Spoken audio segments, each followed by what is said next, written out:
Barbershop conversation, guys. Feel free to hit the subscribe button. Um, don't forget to join the Patreon as well, and click the link to join my backup page too, just in case. All right, I'm gonna read you what Terence Crawford said. Hey, I'm gonna tell you. I'm gonna tell you a couple of things. Terence Crawford needs a villain nickname. Bud is no good for him. He got to get. I'm probably it's a childhood name that he is grown accustomed to, but he needs a menacing villain nickname. Y'all need a Dark Vader, Terrence, Dark Vader Crawford, Dark Vader Bud Crawford. The Menace. Terrence the Menace Crawford. I don't know, but Minister Terrence. I don't know. Minister Terrence Bud Crawford. Minister. I don't know, but Bud is not. He needs a menacing nickname because that is truly who he is. He's a tough SOB. And before I get in this video too, I didn't do a video about this because I forgot until I went to Terence Crawford's Twitter right now. And that fighter that disrespected his wife, the mother of his kids, I don't think there's no place like that. There's no place for that. What I mean? Terence Crawford gonna beat. When I say Terence Crawford gonna beat his ass when he see him, if y'all think he mad at me, Terence Crawford gonna tear that motherfucker a new asshole, man, and he deserves it.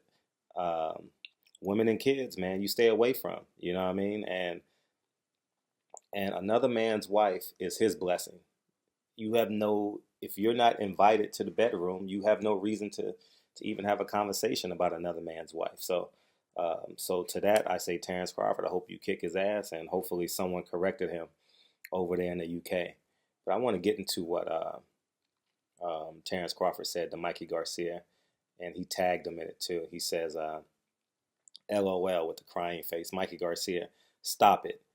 Don't do that to yourself. We know about all the great fighters you fought. I'm going to just let you focus on your fight. Just don't quit like you did with Salido. I'll be watching.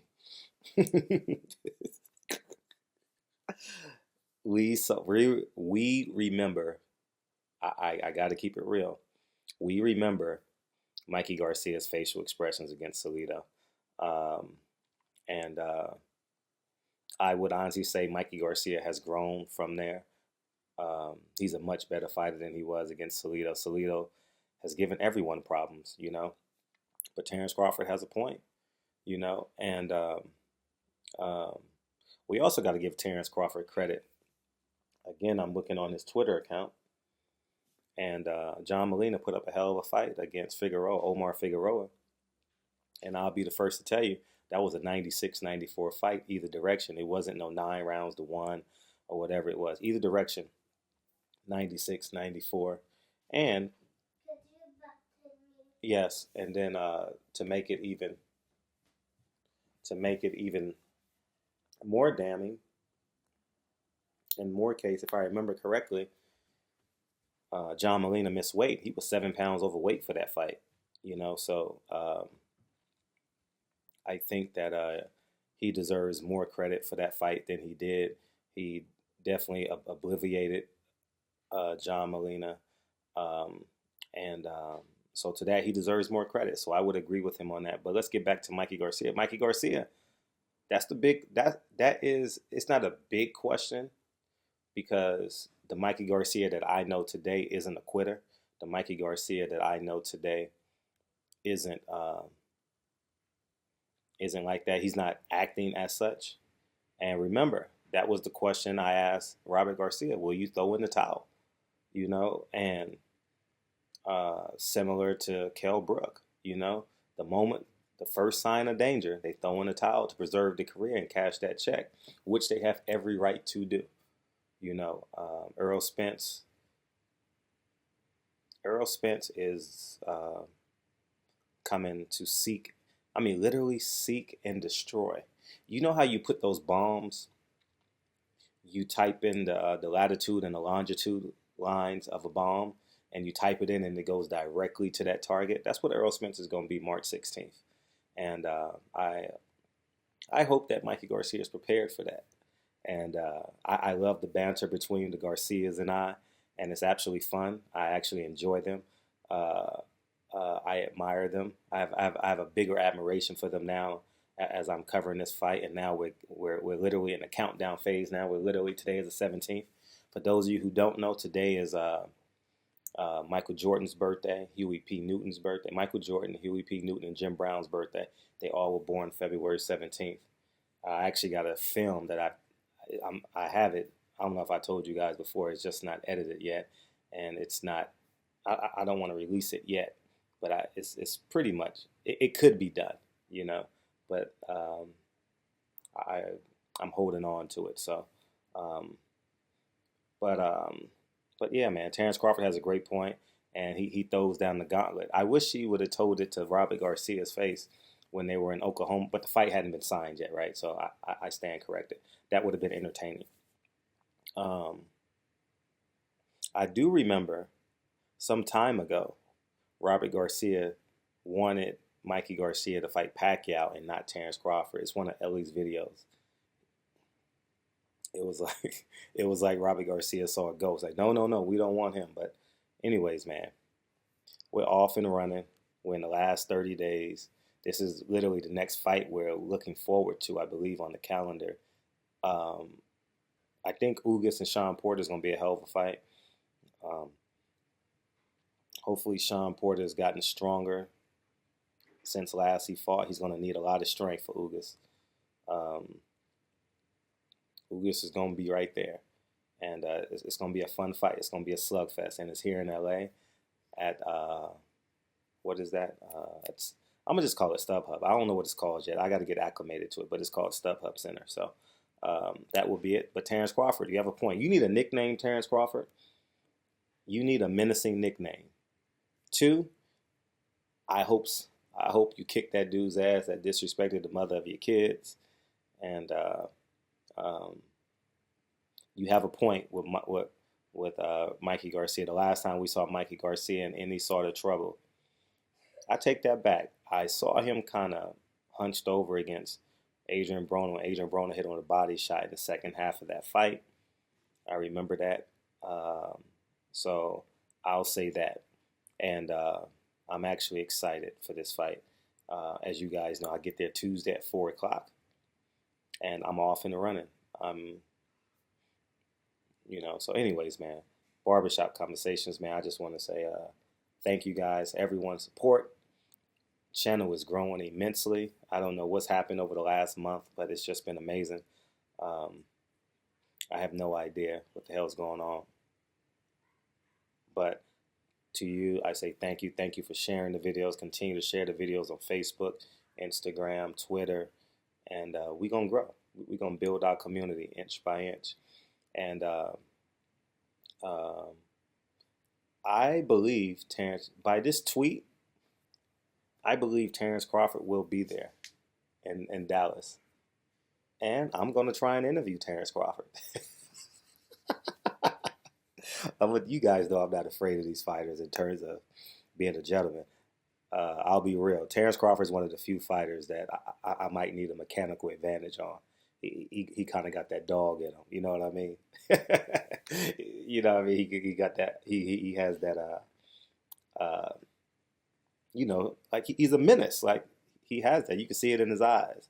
And but I will definitely try and interview Terence Crawford. Hopefully, I'm anticipating him cursing me out. I'm anticipating him flexing on me. All the above. And but it should be fun. At the end of the day, for those of you who don't know, I have the utmost respect for Terence Crawford. I just wish that, in my humblest opinion, I wish he would have been a free agent and ran the business under his own promotional company and did a fight-by-fight basis with ESPN, and he could have leveled up with every fight. You know, especially if Lomachenko gets knocked off soon, that'll be the only fighter ESPN has.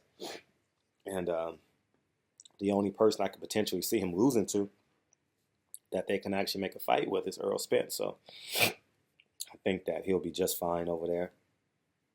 And I think if he's getting 3.5, he could have probably got 4.0 in the next fight, maybe 4.25, whatever the case may be, and maybe some back-end money, more back-end money. But just play the game in your prime, and then you take the guaranteed money on the second half of your prime years, So But anyways, man, we live and we learn.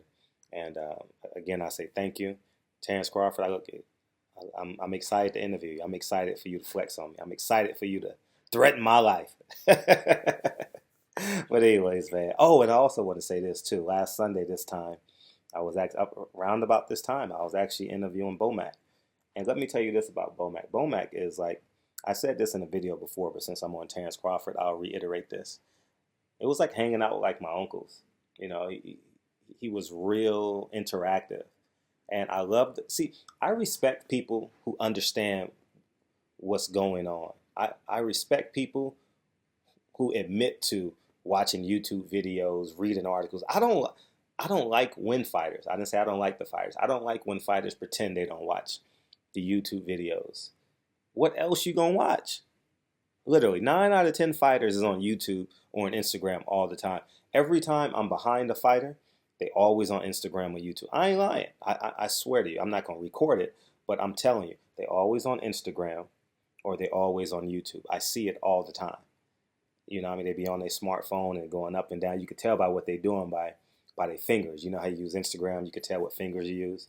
And I respect fighters more when they admit to watching videos. And there are a handful of fighters who just don't care, you know, what the hell is going on. But there are the majority does sit back and watch these videos and read these articles, and as they should, because they could correct the media and recreate the narrative. You know, control your narrative.